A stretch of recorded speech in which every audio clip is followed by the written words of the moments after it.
ഒരു കാര്യം നിങ്ങളോട് ഞാൻ അടിവരയിട്ട് പറയുവാൻ ആഗ്രഹിക്കുന്നു. വീട്ടിൽ വലംപിരി ശംഖ് വാങ്ങി വെച്ചതുകൊണ്ടോ കയ്യിൽ ഏലസ് കെട്ടിയതുകൊണ്ടോ നിലവറയ്ക്കുള്ളിൽ നാഗമാണിക്യമോ സ്വർണ്ണ വെള്ളരിയോ വെച്ചതുകൊണ്ടോ ഒന്നും വീട്ടിൽ ഐശ്വര്യം വരില്ല. വീട്ടിൽ ഐശ്വര്യം വരണം എന്നുണ്ടെങ്കിൽ നമ്മൾ മനസ്സ് വയ്ക്കണം. പക്ഷേ നമ്മുടെ മനസ്സിന്റെ ദുർബലമായ കേന്ദ്രം ഏതാണ് എന്നുള്ളത് ഈ ശംഖ് വിൽപ്പനക്കാരന് കൃത്യമായിട്ട് അറിയാം. എത്രമാത്രം ദൃഢമായിട്ടുള്ളൊരു മനസ്സുണ്ട് എന്ന് അവകാശപ്പെടുന്നവന്റെയും ഉള്ളിന്റെ ഉള്ളിൽ ദുർബലമായ ഒരു കേന്ദ്രമുണ്ട്. അത് നമ്മൾ വളർന്നു വരുന്ന സാഹചര്യങ്ങൾ നമുക്ക് സമ്മാനിക്കുന്നതാണ്. അത് നമുക്കൊട്ട് മാറ്റാനും സാധിക്കില്ല. പക്ഷേ ഈ ദുർബലമായ കേന്ദ്രത്തെ പിടിച്ചുകൊണ്ട് ഇത്രമാത്രം സാധനങ്ങൾ, ആവശ്യമില്ലാത്ത സാധനങ്ങൾ വിൽക്കപ്പെടുന്നു എന്ന് പറയുന്നതാണ് പരസ്യത്തിന്റെ തന്ത്രം. അതിനുവേണ്ടിയാണ് ഈ കമ്പനികൾ കോടികൾ മുടക്കുന്നത്. നിങ്ങൾക്കറിയാമോ ഒരു പരസ്യം ചെയ്യണമെങ്കിൽ എത്രമാത്രം പണം മുടക്കണം എന്നുള്ളത്? മനുഷ്യ മനസ്സിന്റെ ദുർബലമായ കേന്ദ്രം ഏതാണെന്ന് മനസ്സിലാക്കുന്നതിന് വേണ്ടി, ഗവേഷണം നടത്തുന്നതിന് വേണ്ടി കൊടുക്കുന്ന ലക്ഷങ്ങൾ ഒരു ഭാഗത്ത്.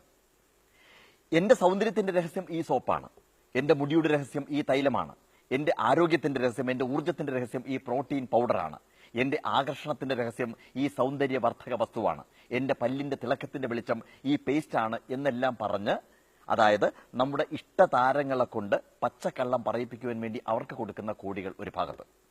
അവർ പറയുന്ന കാര്യങ്ങളെ ചുരുങ്ങിയ സമയത്തിനുള്ളിൽ നമ്മുടെ മനസ്സിന്റെ അഗാധ തലത്തിലേക്ക് എത്തിക്കുന്നതിന് വേണ്ടി, പരസ്യം തയ്യാറാക്കുന്നതിന് വേണ്ടി പരസ്യ ഏജൻസികൾക്ക് കൊടുക്കുന്ന കോടികൾ ഒരു ഭാഗത്ത്. ഇത്രയും മാത്രം പോരാ, ഈ പരസ്യങ്ങൾ പലതവണ നിരന്തരമായി നമ്മുടെ മനസ്സിലേക്ക്, നമ്മുടെ കണ്ണിലേക്കും കാതിലേക്കും എത്തിക്കുന്നതിന് വേണ്ടി ചാനലുകൾക്കും പത്രങ്ങൾക്കും കൊടുക്കുന്ന കോടികൾ ഒരു ഭാഗത്ത്.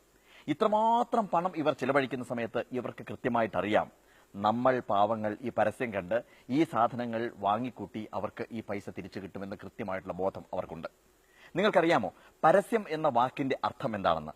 പരസ്യം എന്ന വാക്കിന്റെ അർത്ഥം പ്രകാശം പരത്തുന്നത് എന്നാണ്. പരസ്യം ആവശ്യമാണ്.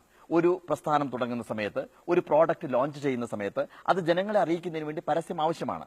പക്ഷേ ആ പരസ്യം ഒരു പരിധി വരെയെങ്കിലും സത്യസന്ധമായിരിക്കണം. അല്ലാതെ പച്ചക്കള്ളം പറഞ്ഞുകൊണ്ട് ആളുകളെ ചതിയിൽ അകപ്പെടുത്തുന്ന രീതിയിലേക്ക് പരസ്യം ചെയ്യുക എന്ന് പറയുന്നത് തീർച്ചയായിട്ടും കുറ്റകരമാണ്. ആ ഒരു ബോധം നമുക്കുണ്ടാവണം. അല്ലെങ്കിൽ നമ്മൾ പോകുന്നത് ഈ സാധനങ്ങൾ വാങ്ങിച്ചു കൂട്ടി നരകതുല്യമായ ജീവിതത്തിലേക്കാണ് നമ്മൾ പോകുന്നത്. ഞാനൊരു കഥ നിങ്ങളോട് പറയാം. ജീവിതത്തിൽ മുഴുവൻ തെറ്റ് ചെയ്ത് ജീവിച്ച ഒരാളാണ്.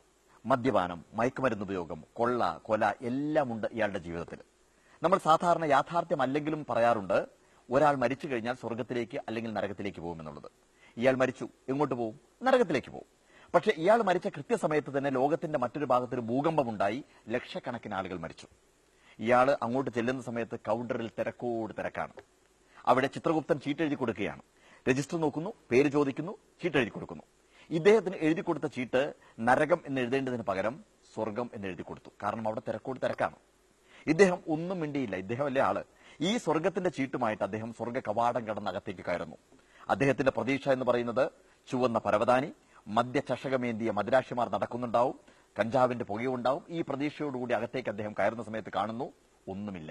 ഒരു സ്ഥലത്ത് ഗാന്ധിജി ഇരിക്കുന്നുണ്ട്, ഒരു സ്ഥലത്ത് ബുദ്ധൻ ഇരിക്കുന്നുണ്ട്, മദർ തെരേസ ഇരിക്കുന്നുണ്ട്. ഇതൊക്കെ മാത്രമേ ഉള്ളൂ. അദ്ദേഹത്തിന് വല്ലാതെ ബോറടിച്ചു. അങ്ങ് ദൂരെ നോക്കിയ സമയത്ത് ഒരു ഗ്ലാസിന്റെ അപ്പുറത്ത് കഞ്ചാവിന്റെ പുക അലഞ്ഞു നടക്കുന്നു. മദ്യ ചഷകവുമേന്തിയ മദിരാശിമാർ അങ്ങോട്ടും ഇങ്ങോട്ടും നടക്കുന്നു. ഇതൊക്കെയാണ് കാണുന്ന കാഴ്ച. അദ്ദേഹം സെക്യൂരിറ്റി വിളിച്ചതിന് ശേഷം ചോദിച്ചു, അത് ഏതാണ് സ്ഥലമെന്ന് ചോദിച്ചു. അദ്ദേഹം പറഞ്ഞു, അതാണ് നരകം. ഓ, അങ്ങനെയാണെങ്കിൽ എനിക്ക് നരകത്തിലേക്കാണ് പോകേണ്ടതെന്ന് പറഞ്ഞുകൊണ്ട് ഇദ്ദേഹം നേരെ ചീട്ടുമായിട്ട് ചിത്രഗുപ്തന്റെ അടുത്തേക്ക് വന്നു. ചിത്രഗുപ്തനോട് പറഞ്ഞു, ഭൂമിയിലെ അഡ്ജസ്റ്റ്മെന്റ് ഒന്നും ഇവിടെ പറ്റില്ല, രജിസ്റ്റർ പരിശോധിക്ക്, എനിക്ക് നരകത്തിലേക്കാണ് പോകേണ്ടത് എന്ന് പറഞ്ഞു. അദ്ദേഹം എഴുതി കൊടുത്തു നരകം. ഈ നരകത്തിന്റെ ചീട്ടുമായിട്ട് കവാടം കടന്ന് അദ്ദേഹം അകത്തേക്ക് കടക്കുകയാണ്. ഇദ്ദേഹത്തിന്റെ പ്രതീക്ഷ മുഴുവൻ ചില്ലിന്റെ അപ്പുറത്ത് കണ്ട നരകമാണ്. അകത്തേക്ക് കടക്കുന്ന സമയത്ത് തന്നെ ഒരു 5-8 മല്ലന്മാർ ഇദ്ദേഹത്തെ പിടിച്ച് തിളച്ച എണ്ണയിൽ മുക്കിപ്പോക്കി അവിടെ വെച്ചു. അപ്പൊ അദ്ദേഹം പറഞ്ഞു, ഈ നരകമല്ല എനിക്ക് വേണ്ടത്, ചില്ലിന്റെ അപ്പുറത്ത് കണ്ട നരകമാണെന്ന് പറഞ്ഞു. അപ്പൊ ഒരാൾ പറഞ്ഞു, മണ്ട, അത് നിന്നെ പോലെയുള്ള ആളുകളെ ഈ നരകത്തിലേക്ക് ആകർഷിക്കാനുള്ള പരസ്യ ചിത്രമാണ്. ഇത് യാഥാർത്ഥ്യം, അത് പരസ്യ ചിത്രം. ഞാൻ പറയുന്നത്, പല പരസ്യ ചിത്രങ്ങളും നമ്മൾ കണ്ടുകൊണ്ടിരിക്കുന്നത് ഈ വസ്തുതകളാണ്. അതുകൊണ്ട് തന്നെ പരസ്യങ്ങളിൽ അഭിരമിക്കാതെ നമുക്ക് പുതിയൊരു ലോകം കെട്ടിപ്പടുക്കണം. യാഥാർത്ഥ്യം എന്ത് എന്ന് സ്വയം അന്വേഷിച്ച് മനസ്സിലാക്കാനുള്ള ബുദ്ധി വൈഭവം നമുക്ക് വേണ്ട. ഇന്ന് നമ്മൾ നോക്കിക്കഴിഞ്ഞാൽ അറിയാം, പല പരസ്യങ്ങളും സ്ത്രീകളെയും കുട്ടികളെയുമാണ് ഫോക്കസ് ചെയ്യുന്നത്. പണ്ട് നമ്മുടെ വീട്ടിലൊക്കെ ഒരു തീരുമാനമെടുക്കുന്നത് മാതാപിതാക്കളാണ്. എന്ത് വാങ്ങണം, എന്ത് വാങ്ങിക്കേണ്ട എന്ന് തീരുമാനിക്കുന്നത് മാതാപിതാക്കളാണ്. പക്ഷേ ഇന്ന് അണുകുടുംബത്തിലേക്ക് മാറിയതോടുകൂടി കുട്ടികളാണ് തീരുമാനമെടുക്കുന്നത്. കുട്ടികൾ വാശി പിടിച്ചു കഴിഞ്ഞാൽ അച്ഛനമ്മമാർ വാങ്ങിച്ചു കൊടുക്കും. അത് ഇവർക്ക് കൃത്യമായിട്ട് അറിയാം. അതുകൊണ്ടാണ് ഫ്രൈഡ് ചിക്കനും മാഗിയും കൊക്കക്കോലയും ഒക്കെ കുട്ടികൾ വാശി പിടിക്കുന്ന സമയത്ത് വാങ്ങിക്കൊടുക്കുന്നത്. പക്ഷേ ഒരു കാര്യം എനിക്ക് പറയാനുള്ളത്, മാതാപിതാക്കൾക്ക് കുട്ടികളോട് സ്നേഹമുണ്ടെങ്കിൽ ദയവായി ഇതൊന്നും വാങ്ങിച്ചു കൊടുക്കരുത്. അവർക്ക് പറഞ്ഞ് മനസ്സിലാക്കി കൊടുക്കണം, ഇത് പരസ്യക്കാരുടെ തന്ത്രമാണ്, ഇതിലൊന്നും യാഥാർത്ഥ്യമില്ല എന്ന് പറഞ്ഞ് മനസ്സിലാക്കി കൊടുക്കണം. അതിനു മുമ്പായി നമ്മൾ മനസ്സിലാക്കണം. നമുക്ക് അവസാനിപ്പിക്കാം. പരസ്യം കാണുന്ന സമയത്ത് വിവേചന ബുദ്ധിയോടുകൂടി ഓരോ കാര്യങ്ങളും നിരീക്ഷിക്കുക.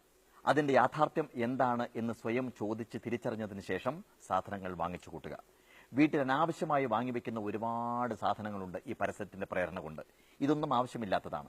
ഞാൻ വീണ്ടും പറയുന്നു, വീട്ടിൽ ഐശ്വര്യം വരണം എന്നുണ്ടെങ്കിൽ ഈ കാര്യങ്ങളെല്ലാം നമ്മൾ തിരിച്ചറിയുന്നത് നല്ലതാണ് എന്ന് ഓർമ്മിപ്പിക്കാൻ വേണ്ടി മാത്രം പറഞ്ഞതാണ്. Thank you.